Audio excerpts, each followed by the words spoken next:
Banking related offenses, they are called financial related offenses.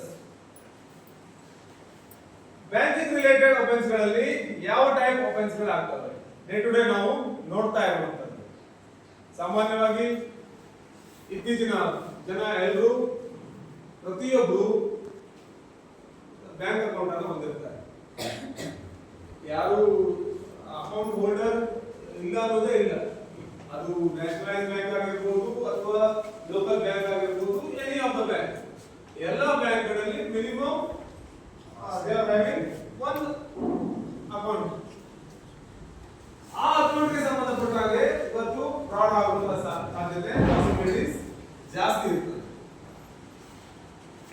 ಎಲ್ಲೆಲ್ಲಿ ಈ ತರ ಸೈಬರ್ ಅಫೆನ್ಸ್ ಗಳು ಆಗೋ ಚಾನ್ಸಸ್ ಇರುತ್ತೆ ಬ್ಯಾಂಕಿಂಗ್ ರಿಲೇಟೆಡ್ ನಾವು ನೋಡಬಹುದಾದ್ರೆ, ಫಸ್ಟ್ ನಾವೇನ್ ಮಾಡ್ತೇವೆ, ಒಂದು ಅಕೌಂಟ್ ಇದೆ ಅಂತ ಹೇಳಿದ್ರೆ ನಮ್ದು ಆ ಅಕೌಂಟ್ ಅದು ಒಂದು KYC ಇರ್ತದೆ, ಅಕೌಂಟ್ ಗೆ ರಿಲೇಟೆಡ್ ಆಗಿರುವಂತಹ ATM ಕಾರ್ಡ್ ಇರ್ತದೆ, ಕ್ರೆಡಿಟ್ ಕಾರ್ಡ್ ಇರ್ತದೆ. ಒನ್ಸ್ ಒಂದು ಅಕೌಂಟ್ ಹೋಲ್ಡರ್ ಒಂದು ಅಕೌಂಟ್ ಅನ್ನ ಓಪನ್ ಮಾಡಿದ್ಮೇಲೆ ಅವನು ಸಂಬಂಧಪಟ್ಟಂತ ಅದು SBI ಅಕೌಂಟ್ ಇರಬಹುದು ಅಥವಾ ಕರೆಂಟ್ ಅಕೌಂಟ್ ಇರಬಹುದು, ಯಾವ ಅಕೌಂಟ್ ಇದ್ರೂ ಕೂಡ ಟ್ರಾನ್ಸಾಕ್ಷನ್ ಸ್ಟಾರ್ಟ್ ಆಗ್ತದೆ. ಒನ್ಸ್ ಈ ಅಕೌಂಟ್ ಆಕ್ಟಿವೇಶನ್ ಸ್ಟಾರ್ಟ್ ಆದ್ಮೇಲೆ ಯಾವ ಬ್ಯಾಂಕ್ ಕೂಡ ನಿಮ್ಮ KYC ಅನ್ನ ಮತ್ತೆ ಅಪ್ಡೇಟ್ ಮಾಡೋದಿಲ್ಲ, ಬ್ಯಾಂಕ್ಗೆ ಕರ್ಸ್ಕೊಂಡು ನಿಮ್ಮ KYC ಅನ್ನ ಅಪ್ಡೇಟ್